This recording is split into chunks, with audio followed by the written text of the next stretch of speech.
Zona Inmobiliaria nos preocupamos por traerles temas de interés como es esta actualidad que vivimos, las inundaciones que padecemos muchos capitalinos. Nos encontramos con un experto, Eric Puerta, ingeniero, que nos va a hablar acerca de las razones por las cuales se da eso y algunas que otras sugerencias para que podamos al menos mitigar este mal. Bienvenido, coméntenos acerca de toda esta problemática que se ha venido dando a través de este invierno. Gracias por la invitación. Bueno, la problemática que tenemos en la actualidad es una problemática que se ha venido desarrollando y creciendo a través de los tiempos, ¿verdad? Lo que vamos a dar el día de hoy son sugerencias que van a tratar de ir mitigando, pero es un trabajo en conjunto. Los problemas que tenemos no solamente se ven afectados por las prácticas de la construcción, sino a veces también por el desconocimiento o que al momento de los diseños no se toma en cuenta lo que son los entornos. Nos hemos enfocado demasiado en dar respuesta solo a lo que nos corresponde de nuestra propiedad y no consideramos qué sucede después con el vecino o de dónde provienen las fuentes de agua. Al momento de la lluvia esto se ve bastante magnificado porque recordemos que la ciudad no es un conjunto individual, sino es un conjunto, por lo cual obedece a que todo el entorno afecta la manera en cómo se van a drenar la agua y cómo van a ser evacuadas de las diferentes construcciones, carreteras y de igual forma cualquier tipo de edificación. ¿Cuáles son las medidas que uno puede tomar ya como ciudadano viviendo en una urbanización, por así decirlo, que puede tomar para que este problema no se desate en cadena? Bueno, lo primero como medida inmediata es verificar que los muros y el terreno que uno está comprando, donde uno va a habitar, pues debe de quitar de la mente que el concepto de que el terreno es plano. Entonces, tiene que verificar y ver a dónde van a ir las aguas al momento de la lluvia, que los muros tengan sus respectivas drenajes pluviales y luego ver el entorno, analizar qué pasaría si llueve, si estoy en un terreno bajo, si estoy en un terreno alto y también otra medida es sembrar plantas, sembrar césped, porque esto lo que hace es que impermeabiliza, extrae el exceso de agua de los suelos y además nos baja la temperatura de la casa. Incluso esto no solo se va a ver traducido en mejoras tanto térmicas como constructivas, sino en costos. El problema es que normalmente siempre lo que se hace es que el terreno se corta, no se estabiliza, no se tiene un talud o un drenaje y después al momento de la lluvia ahí vienen las consecuencias porque los terrenos tienen terrazas demasiado fuertes. Así es. ¿De qué forma incide el tipo de material que se utiliza a la hora de construir, ya sea una vivienda o bien, como usted nos comentaba, desde la carretera? Es cierto que un material puede ser más rentable que otro, pero hay que considerar si el material tiene las características propias para aguantar lo que es la intemperie y para los exteriores.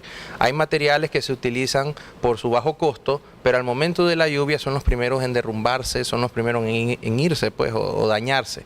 Así es, y eso va a permitir también evitar otras catástrofes mayores, porque como hemos visto en años anteriores, cuando hay demasiada inundación por el mismo uso de materiales muy baratos, han habido hasta derrumbes de paredes. O sea, si una alcaldía viene y te dice no puedes construir en esta zona, es porque hay un estudio que está avalado y que dice que no podés por ciertas características. Entonces, si nosotros nos normamos y aplicamos las normas y nos asesoramos con diferentes instituciones, tanto del gobierno como, digamos, ingenieros o arquitectos privados, pues podemos hacer construcciones que sean amigables, que sean rentables y que no vayan a colapsar. Ok, en este momento vamos a ver un poco para que los televidentes nos puedan entender cómo es que funciona este mecanismo donde estamos en áreas altas y luego por la inundación nos vemos afectados los que estamos un poco más abajo. Entonces vamos a ver para que nuestros amigos puedan entender esta explicación sencilla, pero que ustedes puedan comprenderla. El detalle es que muchos al momento de diseñar y trabajar se olvidan que después de la línea de propiedad viene el vecino. Y el vecino, a su vez, puede venir de un terreno que tiene una mayor altura. Bueno, al momento que yo creo una plataforma, una plancha de concreto, digamos porche, digamos una terraza o algo, lo que estoy creando es evitando de que el agua de lluvia, que puede alguna parte semifiltrarse y ser absorbida por vegetación, esa agua viene a sumarse al agua normal del techo. ¿Qué es lo que va a producir? Si nosotros vemos en gran escala a nivel urbano, podemos ver que el agua del vecino que estaba en una pendiente, un terreno más alto, se vino acumulando hasta que va a llegar a un punto donde un muro, si no tiene un drenaje, si no hubo un desvío, va a acumular toda esta agua y como había una plancha de concreto, no se filtra al subsuelo, va a producir que el muro vaya a colapsar, ¿ya? Ahora, en este gráfico que yo les pongo, les estoy poniendo un talud relativamente estabilizado, o sea, no es nada exagerado, pero hay casos donde los terrenos son así. Aquí hay una vivienda y aquí hay otra vivienda. ¿Ya? Entonces, ¿qué pasa al momento de esto? Toda esta agua, en vez de filtrarse o de haber vegetación o árboles que van a extraer y que van a estabilizar a través de sus raíces al suelo y van a sacar ese exceso de agua, ¿qué es lo que produce? Si esto no tiene un sistema de drenaje, el peso del agua se va a sumar al peso del suelo, que se va a sumar al peso de la construcción, que lógicamente va a generar una presión de empuje al muro, el cual a su vez simplemente va a colapsar. Muchas urbanizaciones, construcciones, digamos, no reguladas, al no respetar la normativa y lo que es el uso de suelo, ellos construyen porque ven un terreno baldío. Entonces, donde yo tenía un área de árboles, un área de vegetación, y que puedo tener una reserva acuífera, ¿verdad? Puede ser que luego exista una construcción. Entonces, ¿qué va a pasar? Al crear una plancha de concreto, que es lo que normalmente construimos, porque no nos adaptamos al terreno, no trabajamos con las pendientes, no dejamos áreas verdes, entonces toda esta agua, lo que va a suceder es que no se va a poder recargar el manto acuífero. Y con el tiempo nos va a producir que no vamos a tener agua potable, ¿ya? Porque nosotros consumimos agua dulce. Y esta, la mayoría de las que nosotros empleamos, pues se debe a reservas subterráneas.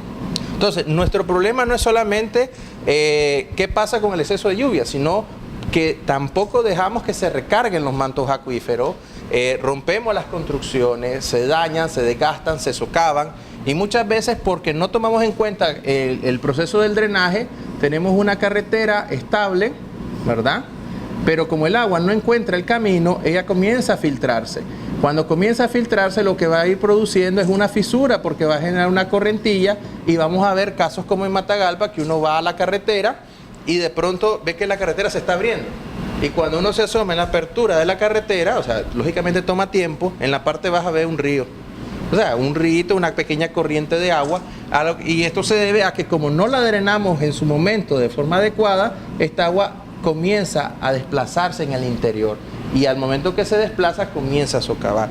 Otro caso que normalmente sucede es los cauces, pero cuando hablamos de cauces, recordemos que tenemos cauces revestidos de concreto y tenemos cauces que son naturales, o sea, es tierra. Donde antes había un árbol y si nosotros vemos, había unas raíces que funcionaba como malla, había una serie de plantas. ¿Qué pasaba? El agua no se llevaba todo esto porque estaba amarrado a través de la raíz y el árbol extraía el exceso de agua. Pero al momento que nosotros eliminamos de la ecuación al árbol, eliminamos el área de follaje y agregamos suciedad, basura y demás, lo que estamos produciendo es una represa de basura. El agua viene, no pasa, comienza a irse acá, entonces todo este material se comienza a desplazar. Y en el paso del tiempo, lo que era un cauce de este tamaño, ahora viene a ser esto. Y puede ser que en esta distancia teníamos una casa. Y ahí empezamos a entrar a problemas de riesgo en el momento de lluvia. Muy bien, muchísimas gracias por esta explicación. Esperamos que ustedes hayan podido comprender la importancia de mantener nuestras áreas verdes y sobre todo estudiar el suelo a la hora de construir. Gracias nuevamente, lo vamos a invitar en nuestros próximos programas para que tengamos siempre el punto de vista de expertos y así seguir las recomendaciones. Nosotros vamos a seguir con más de Zona Inmobiliaria.